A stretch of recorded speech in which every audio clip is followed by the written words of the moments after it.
मकसद यही है कि एक दूसरे का एहसास किया जाए।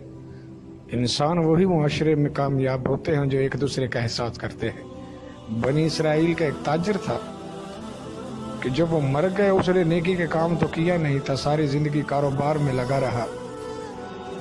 तो वो ताजर था, जब वो मर गया तो कब्र में जब मुनकर नकीर आए, मुनकर नकीर ने सवाल किए कि तुम्हारे पास कोई नेकी है तो बताओ, क्योंकि इंसान की बात ऐसी खुफिया नेकियां होती हैं जो अल्लाह और इंसान को पता होता है, फरिश्तों को भी पता नहीं चलता ऐसे नेकियां बंदा करता है।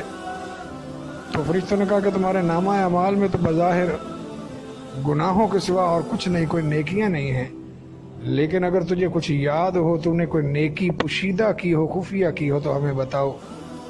तो वो ताजर बड़ा मायूस हुआ और कहने लगा, नहीं यार, मेरी तो कोई नेकी नहीं है, मैंने कोई नेकी नहीं की।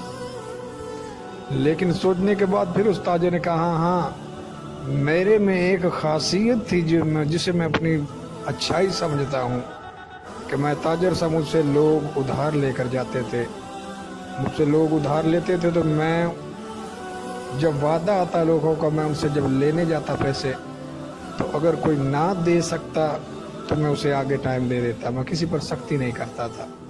अगर किसी से मेरे पैसे ना दिए जाते तो मैं उसे माफ़ कर दिया करता था। मैंने सारी ज़िंदगी किसी को भी कर्ज़ की वजह से, अपने कर्ज़ की वजह से किसी को तंग नहीं किया।